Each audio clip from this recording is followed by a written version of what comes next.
स्वागत है आप सभी आंगनवाड़ी बहनों का फिर से एक और बहुत ही इंफॉर्मेटिव वीडियो में। बहनों, आप सभी को पता है कि आंगनवाड़ी सेविका के लिए अभी जो सबसे महत्वपूर्ण काम है वो उनके पोषण ट्रैकर में मोबाइल वेरिफिकेशन के संबंध में है।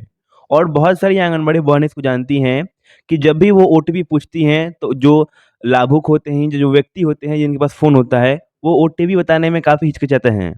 लेकिन इसी के संबंध में आप सभी के लिए यहाँ पे बहुत ही इम्पोर्टेंट खबर जारी किया गया है, जिसके अंतर्गत आंगनवाड़ी बहनों की गलती ना होने के बाद भी, यानी ओटीपी पूछना आंगनवाड़ी के लिए किस प्रकार से मुसीबत बना और सत्यापित न होने से 36 आंगनवाड़ी बहनों का मानदेय कटा। अगर आप भी अपने पोषण ट्रैकर में मोबाइल वेरीफाई नहीं करती हैं, तो आगे आपको इसको भुगतना पड़ सकता है, आप सभी के मानदेय को काटा जा सकता है। तो आप सभी इस पे गौर दें और देखिए, इस वीडियो में बात करेंगे किस प्रकार से आंगनवाड़ी बहनों का मानदेय कटा और साथ ही साथ आप सभी किस प्रकार से अपने लाभार्थी से ओटीपी पूछ सकती हैं। देखिए, सबसे पहले जो खबर है शीर्षक में आप देखेंगी तो दिया गया है ओटीपी पूछना आंगनवाड़ी के लिए बना मुसीबत। यानी मोबाइल वेरिफिकेशन के संबंध में आप सभी को पूरा जो खबर जारी किया गया है। आप सभी को पता है कि मोबाइल वेरीफाई करने के लिए सिर्फ आप सभी को एक ओटीपी चाहिए होता है, जो उस नंबर पर जाता है जिसको आपने रजिस्टर्ड किया होगा। तो उसी प्रकार से आंगनवाड़ी बहनों द्वारा भी मोबाइल वेरिफिकेशन किया जा रहा होगा और लाभार्थी से जो ओटीपी पूछा गया है तो उनके द्वारा नहीं बताया गया है, और इसी कारण से सत्यापित न होने से 36 आंगनवाड़ी बहनों का यहाँ पे मानदेय को काटा गया है। इस प्रकार से जो खबर यहाँ पे दी गई है। देखिए, दिया गया है बाल विकास विभाग में कार्यरत आंगनवाड़ी वर्कर्स के द्वारा पोषण ट्रैकर ऐप पर आंगनवाड़ी केंद्र में पंजीकृत लाभार्थी का डाटा फीड किया जाता है। इस ऐप पर फीड किए गए आंकड़ों के अनुसार शासन द्वारा रिकॉर्ड भेजा जाता है और केंद्र के हर लाभार्थी का डाटा फीड करते समय उसका मोबाइल नंबर द्वारा सत्यापित भी किया जाता है। यानी पोषण ट्रैकर ऐप में आंगनवाड़ी वर्कर्स द्वारा, आंगनवाड़ी हेल्पर्स द्वारा इस प्रकार से जो जानकारी होती है, जो सभी लोगों की होती है, उसको दर्ज किया जाता है और उसी में एक और जानकारी होती है जो मोबाइल नंबर संबंधित होती है, यानी मोबाइल वेरिफिकेशन के संबंध में होती है। तो इसको भी करना काफ़ी अनिवार्य होता है, इसके बारे में दिया गया है। फिर दिया गया है सत्यापित करते समय मोबाइल नंबर डालते हुए लाभार्थी के मोबाइल नंबर पर विभाग द्वारा एक ओटीपी भेजा जाता है।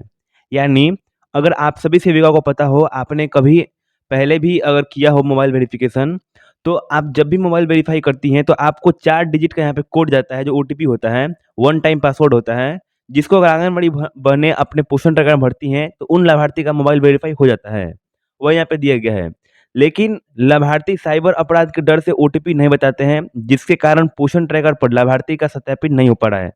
यानी आंगनवाड़ी बहनों को तो यहाँ पे जो काम है दिया गया है कि उनके द्वारा अपने पोषण ट्रैकर में यहाँ पे लाभार्थी का मोबाइल वेरीफाई करें, और आंगनवाड़ी बहनें करती भी हैं। लेकिन बहुत सारे लाभार्थी होते हैं जो साइबर अपराध के तहत, यानी उनको ऐसा लगता है कि ये हमारे फ़ोन को हैक कर ले या हमारे अकाउंट में पैसे ना कट जाएँ, इसी डर से, इसी कारण से वो ओटीपी नहीं बताते हैं, जिस कारण से पोषण ट्रैकर ऐप पर सत्यापित नहीं हो रहा है। इसका खामियाजा आंगनवाड़ी वर्कर्स को मानदेय काट कर भरना पड़ रहा है। यानी इसमें तो आंगनवाड़ी बहनों की गलती नहीं है, अगर लाभार्थी ओटीपी नहीं बताते हैं तो आंगनवाड़ी बहनें कैसे इसको भर सकती हैं। लेकिन विभाग द्वारा ऐसी आंगनवाड़ी बहनों को यहाँ पे जो इसको सत्यापित नहीं कर रही हैं, जो मोबाइल वेरीफाई नहीं कर रही हैं, उन वर्कर्स को, उन आंगनवाड़ी बहनों को मानदेय काटा जा रहा है। तो आप यहाँ पे क्लियरली देख सकती हैं।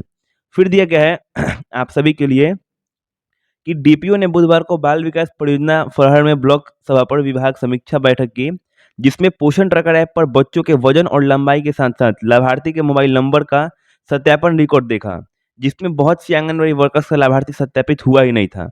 यानी अब हर जगह के डीपीओ, सीडीपीओ मैडम द्वारा आप सभी के रिकॉर्ड्स को दिखाया जा रहा है कि आपने अपने पोषण ट्रैकर में, हमने आपको बहुत सारे वीडियोस में बताया है कि आपका जो सबसे पहला काम होता है आंगनबाड़ी बहनों के लिए, वो है कि अगर आप चाहती हैं कि आपका पोषण ट्रैकर में आपका रिकॉर्ड अच्छा दिखे, तो आप सभी महीने के शुरुआती 7 दिनों के अंदर ही अपने पोषण ट्रैकर में ग्रोथ मॉनिटरिंग, यानी बच्चों की वजन लंबाई कर लें।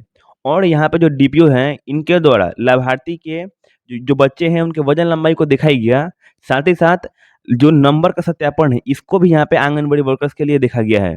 डीपीओ बैठक में अनुपस्थित 15 कार्यकर्ती एक दिन का मानदेय काटा गया, जबकि 11 आंगनबाड़ी कार्यकर्ती द्वारा मोबाइल सत्यापन का कार्य शुरू नहीं किया गया है, जिनमें 10 आंगनबाड़ी कार्यकर्ती द्वारा अभी तक ऐप पर लाभार्थी को फीडिंग नहीं की गई है और 15 दिनों का मानदेय काटने का यहाँ पे आदेश मिल चुका है। यानी अगर आप सभी भी आंगनबाड़ी बहनें अपने पोषण ट्रैकर में इस प्रकार से काम नहीं करती हैं, आपका रिकॉर्ड अच्छा नहीं होता है, तो विभाग के द्वारा आपके मानदेय को काटकर आपका यहाँ पे भुगतान किया जाएगा। आप पढ़ भी सकती हैं, फिर से आपको दिखा दें कि डीपीओ के अनुसार बैठक में अनुपस्थित यानी जो बैठक हुई थी उसमें आंगनबाड़ी अनुपस्थित थी। जो 15 आंगनबाड़ी ऐसी कार्यकर्ती थी जिनका 1 दिन का मानदेय काटा गया, जबकि 11 आंगनबाड़ी कार्यकर्तियों द्वारा मोबाइल सत्यापन का कार्य शुरू नहीं किया गया था। यानी 15 आंगनबाड़ी बहनें ऐसी थीं जिनका मानदेय इसलिए काटा गया क्योंकि वह इस बैठक में अनुपस्थित थीं। 11 ऐसी आंगनबाड़ी बहनें हैं, इनका मानदेय इसलिए काटा गया है कि ये अपने पोषण ट्रैकर में मोबाइल सत्यापन नहीं की थी। उसमें से 10 आंगनबाड़ी कार्यकर्ती द्वारा अभी तक ऐप पर कोई फीडिंग नहीं की गई है और 15 आंगनबाड़ी बहनों का मानदेय काटने का फिर से यहाँ पे निर्देश मिल चुका है। यानी अगर आप सभी भी आंगनबाड़ी बहनें लापरवाही करती हैं, तो आपका भी मानदेय काटा जा सकता है। देखिए, दिया गया है कार्य में लापरवाही देखते हुए डीपीओ ने कुल 36 आंगनबाड़ी कार्यकर्तियों का मानदेय कटौती करने का निर्देश जारी किया। साथ ही साथ लापरवाही आंगनबाड़ी वर्कर्स को भविष्य में ऐसी दोबारा गलती न करने की चेतावनी भी दी। यहाँ पे देखिए इसमें आंगनबाड़ी बहनों की भी गलती नहीं है। अगर आप सभी एक सेविका हैं तो आपको पता होगा कि अगर आप जब भी किसी लाभार्थी से ओटीपी पूछती हैं तो उनसे कितनी बातचीत करनी पड़ती है और वो अपने घर के कितने सदस्यों को बुलाती हैं, दिखाती हैं और उसके बाद कहीं न कहीं जाकर आपको ओटीपी मिलता है। और बहुत जगह इसका उल्टा है, बहुत जगह आंगनबाड़ी बहनों को इसका ओटीपी मिलता ही नहीं है। तो आप सभी इस प्रकार से देख सकती हैं कि बहुत सारी जगहों पे आंगनबाड़ी वर्कर्स द्वारा अगर सत्यापन नहीं किया जा रहा है, लाभार्थी का मोबाइल रजिस्ट्रेशन नहीं किया जा रहा है, वेरीफ़ाई नहीं किया जा रहा है, तो उन सभी का मानदेय काटा जा रहा है। इसके संबंध में आंगनबाड़ी वर्कर्स का कहना है कि लाभार्थी को लगता है कि फ़ीड जो है फ्रॉड कॉल है और बैंक से पैसे काट लिए जाएँगे। यहाँ पे देखिए हमने वीडियो के शुरू में बताया था कि आंगनबाड़ी वर्कर्स द्वारा तो जो ओटीपी है, वन टाइम पासवर्ड है, माँगे जाते हैं, लेकिन जो लाभार्थी हैं उनको ऐसा लगेगा कि ये हमारे फ़ोन को हैक कर लें या ये उनको ऐसा लगे कि ये हमारे बैंक अकाउंट से पैसे निकाल लें। इस प्रकार से दिया गया है कि फ्रॉड कॉल द्वारा बैंक से पैसे काट लिए जाएँगे। इसकी साइबर अपराध की लाभार्थी को आंगनबाड़ी ओटीपी नहीं बता रही हैं और ओटीपी न बताने के कारण से आंगनबाड़ी कार्यकर्ती राशन वितरण कर पोषण ट्रैकर ऐप पर फीडिंग भी नहीं की पा रही हैं। यानी अगर आप अब से अपने पोषण ट्रैकर में मोबाइल वेरीफ़ाई नहीं करती हैं, वेरिफ़िकेशन नहीं करती हैं, तो आपके जो टीएचआर है यानी पोषाहार का जो पैसा है ये भी कम आ सकता है। इसके बारे में भी यहाँ पे दिया गया है। फिर अंतिम में दिया गया है कि आंगनबाड़ी ने वर्कर्स लाभार्थी को सही-सही समझने का निर्देश दिया गया है। साथ ही साथ लाभार्थी को सत्यापन न होने पर अगले माह से राशन नहीं मिलने की चेतावनी दी है। जबकि आंगनबाड़ी की माने तो लाभार्थी सिर्फ राशन लेने में रुचि दिखाती हैं, जबकि सत्यापन हस्ताक्षर की बात आती है तो अलग-अलग बहाने बनाने लगती हैं। यानी इसके बाद अंत में आंगनबाड़ी बहनों के लिए इस टाइप से निर्देश दिया गया है कि अगर आंगनबाड़ी बहनें चाहें तो इनको यहाँ पे मना सकती हैं। कैसे? कि डीपीओ द्वारा आंगनबाड़ी वर्कर्स को सही से समझाने यानी जो भी लाभार्थी हैं उनको एक अच्छे ढंग से समझाएँ और उस जो मैसेज आ रहा है जिसमें ओटीपी आपका लिखा हुआ है, उसको पढ़ के देख लें। क्योंकि उस वो जो मैसेज होता है पोषण विभाग एवं आईसीडीएस विभाग के द्वारा दिया जाता है, इसके बारे में लाभार्थी को पता हो।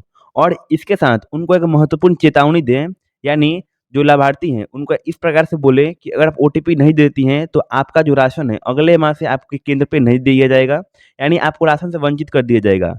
अगर आप ऐसा करती हैं तो आपके भी जितने भी लाभार्थी हैं या जितने भी लोग हैं जिनके द्वारा आप ओटीपी पाना चाहती हैं, तो आपको ओटीपी ज़रूर मिलेगा।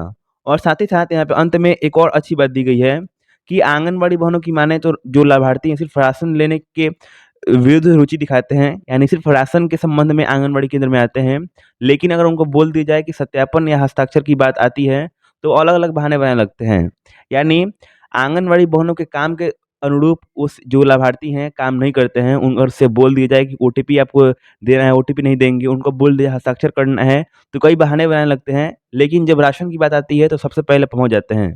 तो इस प्रकार से डीपीओ द्वारा भी निर्देश दे दिया गया है आप सभी आंगनबाड़ी बहनों को। तो आप सभी इस प्रकार से अपने लाभार्थी से बात करके उनका मोबाइल सत्यापित करें और नहीं करने पे आप सभी को पता है क्या होगा, आप सभी के मानदेय को भी काटा जा सकता है। तो देखिए, आप सभी को इस प्रकार से डीपीओ के निर्देश के बाद सभी आंगनबाड़ी बहनों को मोबाइल सत्यापित करना है और जो आंगनबाड़ी बहनें इस प्रकार की परेशानी से गुज़र रही हैं कि उनको ओटीपी नहीं मिल रहा है, वो उनको बस इतना बोलें कि अगर आप ओटीपी वेरीफ़ाई नहीं करती है, तो आपका जो राशन है अगले माह से बिल्कुल सही नहीं मिलने वाला है। तो देखिए, यह वीडियो सभी आंगनबाड़ी बहनों के लिए इन्फॉर्मेटिव थी और लगभग सभी आंगनबाड़ी बहनों को ये वीडियो देखनी चाहिए, जिसके अनुसार उनका मोबाइल सत्यापन 100% हो पाए। तो आपका कर्तव्य बनता है कि आप इस वीडियो को अपने सभी व्हाट्सएप ग्रुप में शेयर करें, ताकि आंगनबाड़ी बहनों को इसके विरुद्ध जानकारी मिल सके और वो भी अपने पोषण ट्रैकर में 100% काम कर सकें, जिसके अनुसार उनका मानदेय या उनका प्रोत्साहन राशि उनसे ना लिया जाए। इस वीडियो में बस इतना ही। अगर वीडियो इन्फॉर्मेटिव लगी तो कमेंट जरूर कीजिएगा और साथ ही साथ इस वीडियो को लाइक और हमारे से जुड़ने के लिए चैनल को सब्सक्राइब भी कर लें।